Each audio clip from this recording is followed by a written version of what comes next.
8월 22일 목요일 매일 성경 오늘의 묵상입니다. 오늘의 본문은 에스겔서 25장 1절로 17절 말씀입니다. 어제 살펴본 바대로 에스겔을 세 부분으로 나눌 수 있는데 가운데 부분이 시작하는 곳이 바로 오늘 본문입니다. 1장부터 24장까지는 에스겔을 통해 하나님이 심판의 메시지를 선포하십니다. 그리고 33장부터 48장까지는 하나님은 또 에스겔을 통해서 회복의 메시지를 선포하십니다. 그리고 그 사이에 있는 25장부터 32장까지는 이스라엘 주변에 있는 이방 국가들의 심판에 대해 기록하고 있습니다. 아모스 1장, 2장, 또 이사야 13장에서 23장, 예레미야 46장에서 51장까지, 그리고 에스겔 25장에서 32장까지 모두 열방에 대한 심판을 기록하고 있습니다. 그래서 열방의 심판이라는 것은 사소한 주제가 아니라 나름 큰 비중을 차지하고 있는 주제라고 할 수 있습니다. 하나님의 관심이 이스라엘에게만 국한된 것이 아니라 열방을 포함하고 있다는 것을 알 수 있습니다. 이것은 하나님이 세계 모든 민족의 운명을 좌우하는 참된 통치자임을 보여주고 있습니다. 1절부터 7절까지는 암몬에 대한 심판, 8절부터 11절까지는 모압에 대한 심판, 12절로 14절은 에돔에 대한 심판, 15절에서 17절은 블레셋에 대한 심판이 나옵니다. 이 네 신탁은 모두 유다의 가까운 이웃 나라를 향한 것이었습니다. 맑은 날이면 산 위에 있었던 도시였던 예루살렘 높은 곳에 올라가면 이 네 나라를 맨눈으로도 볼 수 있을 정도였습니다. 신탁의 순서는 암몬부터 반시계 방향으로 모압, 에돔, 블레셋 순으로 나옵니다. 사실 암몬, 모압, 에돔은 조상을 따라 올라가면 모두 이스라엘 백성과 친족 관계에 있는 나라였습니다. 암몬과 모압은 아브라함의 조카 롯의 아들들이 세운 나라였습니다. 에돔은 훨씬 더 가까운 친족입니다. 야곱의 쌍둥이 형 에서의 후손들이 세운 나라이기 때문입니다. 한 절씩 살펴보겠습니다. 1, 2절. 주님께서 나에게 말씀하셨다. 사람아, 암몬 자손이 있는 쪽으로 얼굴을 돌리고 그들을 규탄하는 예언을 하여라. 제일 먼저 암몬에 대한 심판의 말씀을 선포합니다. 3절. 너는 암몬 자손에게 전하여라. 그들에게 나 주 하나님의 말을 들으라고 하여라. 나 주 하나님이 말한다. 내 성전이 더럽혀졌을 때 너는 그것을 보고 잘 되었다고 하였고, 이스라엘 땅이 황폐하게 되었을 때 너희는 그것을 보고도 잘 되었다고 하였고, 유다 백성이 포로로 잡혀 끌려갔을 때에도 그들을 보고 잘 되었다라고 소리쳤다. 암몬은 이스라엘 동쪽편 요단강 건너편에 자리 잡은 나라였습니다. 내륙에 자리 잡은 암몬이었기 때문에 서쪽으로 진출해서 바다를 확보하려고 했기에 일찍부터 이스라엘과 충돌했습니다. 이스라엘 사람들에게 매우 위협적인 존재였습니다. 암몬은 예루살렘 하나님의 성전이 더럽혀진 것을 보고 잘 되었다 하고, 이스라엘 땅이 바벨론에 의해 황폐하게 되고 유다 백성이 바벨론에 포로로 잡혀 끌려갈 때에도 그것을 보고 잘 되었다라고 소리치며 환호했습니다. 사실 대립과 경쟁 관계에 있었던 유다의 불행은 곧 암몬 사람들에게는 행복이었고 기쁜 소식이었습니다. 6절. 나 주 하나님이 말한다. 이스라엘 땅이 황폐해졌을 때 너는 이것을 고소하게 여겨 손뼉을 치고 발을 구르며 좋아하였고 경멸에 찬 마음으로 기뻐하였으므로. 이것을 보고 너무 고소하게 여기고 너무 기뻐서 손뼉을 치며 발을 구르며 좋아했습니다. 그들의 보기에는 유다의 멸망은 하나님의 무능력으로 이어지는 것이었습니다. 그런 그들에게 하나님은 심판하시는 것입니다. 4절 5절 말씀입니다. 그러므로 내가 너를 동방 사람들의 소유로 넘겨주겠다. 그들이 내 땅에 들어와서 진을 치고 내 땅 가운데 자기들이 살 장막을 칠 것이다.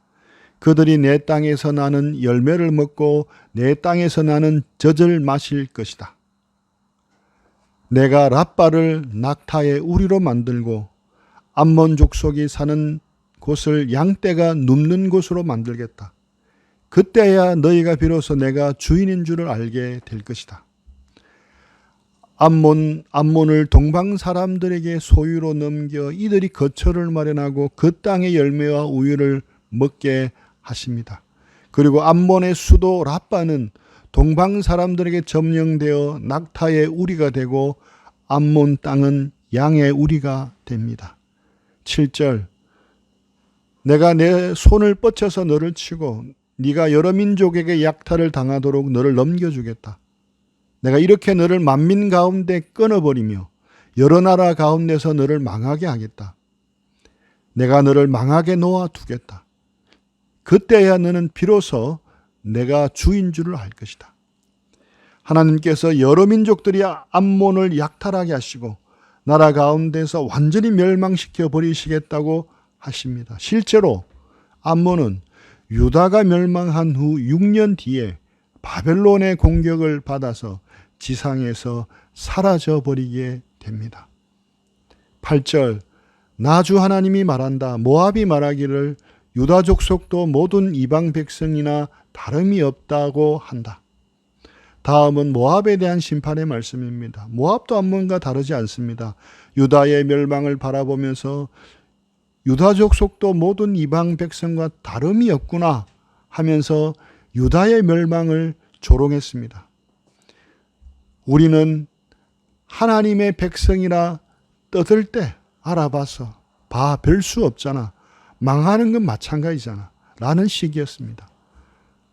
유다가 이방 백성들 가운데 하나가 된 것처럼 하나님께서도 이방 신들 가운데 하나로 전략해 버립니다. 하나님께서 이렇게 하나님의 능력을 비웃는 모압을 징벌하시는 것입니다. 9절부터 11절 말씀입니다.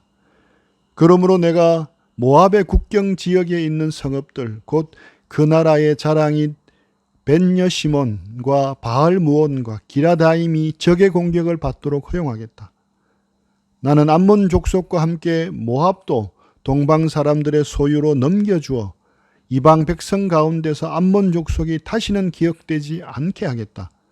이렇게 내가 모압을 심판하면 그때야 그들이 비로소 내가 주인 줄을 알 것이다. 암몬 족속처럼 모압 족속도 동방 사람들에게 넘겨 심판을 받게 하십니다. 모압의 국경지대에 있었던 성읍들은 험한 지형 때문에 견고한 요새였습니다. 하지만 그런 국경 도시인 벤여시몬과 바알무온과 기라다임이 적이 쉽게 쳐들어올 수 있도록 해주신다는 것입니다. 암몬처럼 징벌을 받은 후에야 모압도 하나님의 능력을 깨닫게 되는 것이었습니다. 다음은 에돔에 대한 심판입니다. 12절 말씀입니다. 나 주 하나님이 말한다. 에돔이 지나친 복수심을 품고 유다 족속을 괴롭히며 그들에게 지나치게 보복함으로써 큰 죄를 지었다. 에돔은 야곱의 쌍둥이 형 에서의 후예들이었습니다. 에돔이 심판에 떨어지는 이유는 유다에 대한 복수심 때문이었습니다. 에돔은 그들에게 복수함으로써 무거운 죄를 지었습니다. 에돔은 영토의 대부분이 사막과 산악지대로 아프리카와 아라비아의 통상로를 장악하면서 활동하였는데 유다의 멸망 이후부터 유다 땅을 침범해 들어온 것입니다. 유다는 바벨론의 속수무책이었을 뿐 아니라 에돔의 약탈과 침략에도 아무런 저항을 할 수 없이 당해야만 했습니다. 13절 그러므로 나 주 하나님이 말한다. 내가 손을 뻗쳐서 에돔을 치고 그 땅에서 사람과 짐승을 없애버리며 그 땅을 대만에서부터 드단에 이르기까지 황무지로 만들어 버리겠고 백성은 모두 전화를 입고 죽을 것이다. 하나님이 손을 뻗쳐서 에돔을 쳐서 사람과 짐승을 모두 없애버리겠다고 하십니다. 대만에서부터 드단에 이르기까지 황무지로 만들어 버리시겠다고 합니다. 백성들은 모두 다 죽게 된다고 말씀합니다. 14절 말씀입니다. 내가 내 백성 이스라엘 손으로 에돔에게 원수를 갚겠다. 그들이 내 노여움과 분노를 따라서 보복하면 그때에야 에돔이 비로소 내가 보복하였음을 알 것이다. 나 주 하나님의 말이다. 그런데 에돔을 심판하는 대상은 이스라엘 손을 통해서 이루시겠다고 말씀합니다. 암몬과 모압은 동방 사람의 손을 통해 멸망하지만 에돔은 이스라엘 손에 넘겨지게 된다는 것입니다. 그것을 통해 에돔은 비로소 하나님은 보복하시는 하나님이심을 깨닫게 하는 것입니다. 15절 나 주 하나님이 말한다. 블레셋 사람이 옛날부터 품어온 원한으로 이스라엘을 멸망시키려고 복수심에 불타서 마음속에 앙심을 품고 지나치게 보복하였다. 이제는 블레셋에 대한 심판의 말씀입니다. 그들의 잘못도 에돔과 비슷합니다. 블레셋 사람들도 복수심에 차서 행하였고 영원한 적개심으로 멸망시키려고 하다 보니 지나치게 보복하려고 했습니다. 16, 17절 말씀입니다. 그러므로 나 주 하나님이 말한다. 내가 손을 펴서 블레셋 사람을 치고 그렛 사람들을 없애버리며 바닷가에 살아남은 사람들까지 멸망시키겠다. 내가 노하여 무섭게 벌하며 그들에게 크게 보복하겠다. 내가 그들에게 나의 원한을 갚으며 그때야 그들은 비로소 내가 주인 줄을 알 것이다. 하나님이 손을 펴서 블레셋 사람을 치십니다. 그렛 사람은 크레다 사람들을 의미하며 바닷가에 살아남은 사람들은 블레셋 족속 중에 살아남을 사람을 말합니다. 그들까지 다 멸망시키겠다고 합니다. 암몬, 모압, 에돔, 블레셋 이 네 나라의 잘못은 한결같이 모두 이스라엘에 대한 태도의 문제였습니다. 자녀에 대한 태도는 곧 그 자녀의 부모에 대한 태도라고 할 수 있습니다. 자녀의 부모가 대통령이거나 재벌가라는 사실을 안다면 아마 그 자녀를 함부로 대하지 않을 것입니다. 이 네 나라들은 유다와 시기, 질투, 경쟁 관계 속에 있었습니다. 그러니 유다가 멸망하고 포로로 끌려가고 그들의 자존심이었던 예루살렘 성전이 회파되는 것이 그들은 너무 좋았던 것입니다.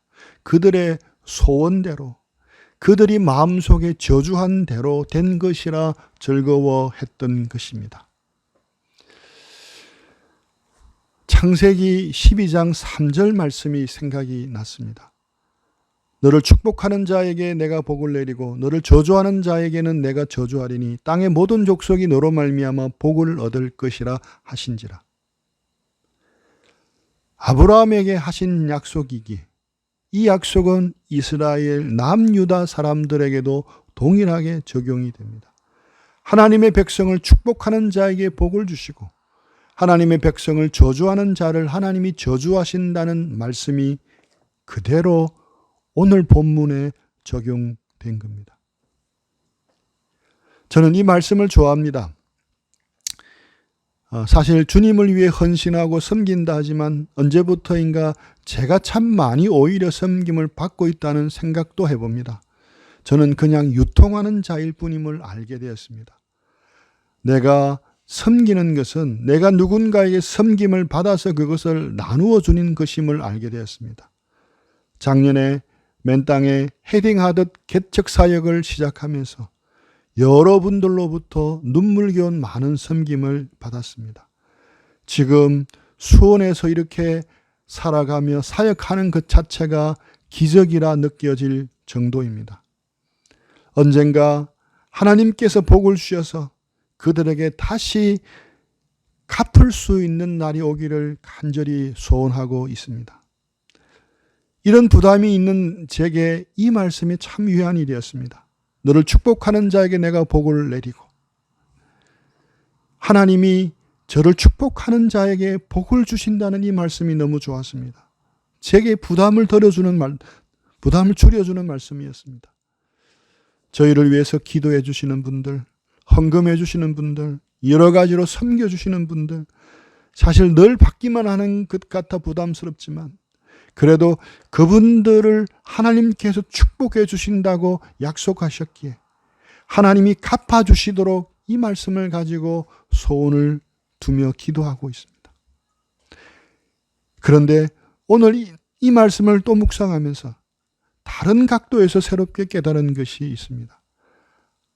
나만이 이 말씀의 수혜자가 아니고 다른 사람들도 바로 이 창세기 12장 3절에 나와 있는 복의 수혜자라는 것입니다. 믿는 사람 가운데 참 축복해 주고 싶은 사람이 많습니다. 하지만 간혹 하나님이 저 사람은 좀 다루어 주셨으면 좋겠다. 하나님은 왜 이리 불의하실까? 왜 저렇게 저런 사람이 형통하고 저런 사람이 지도자가 되어 이렇게 힘들게 할까? 하는 생각을 자주 했습니다. 구조적이고 고질적인 문제들에 대해서 시야가 열리면서 그런 생각을 더 많이 하게 되었습니다. 그런 사람이 잘 되었다는 소식에는 마음이 힘들어지고 그런 사람들이 어려움을 당했다는 소식은 오히려 기쁜 소식이 참 되는 모습을 제가 발견했습니다. 누군가가 잘 되면 기뻐하고 누군가가 어려움을 겪으면 같이 마음 아파하는 것이 하나님의 마음이고 예수님의 마음인데 또 말입니다. 제가 예수님을 따른다고 하면서 오히려 그 반대가 되어가고 있다는 것을 가끔씩 봅니다. 오늘 말씀에서 못돼 빠졌고 끝까지 불순종하고 배은망덕한 유다 백성을 저주한 사람들까지도 저주를 받는 모습을 봅니다. 아무리 잘못한 사람이라도 저주해서는 안 된다는 말씀으로 받았습니다. 죄는 미워해도 사람은 미워해서는 안 되는데 죄 미워하느라 사람까지 동급으로 미워하고 있는 자신을 보게 됩니다. 아무리 부족한 것이 많은 사람이라도 그 역시 창세기 12장 3절의 말씀이 적용되는 사람임을 기억해야 할 것입니다. 창세기 12장 말씀의 수혜자들이 모인 공동체가 하나님 나라 공동체임을 기억하고 제 마음 씀씀이를 새롭게 하기를 간절히 소원합니다. 기도하겠습니다.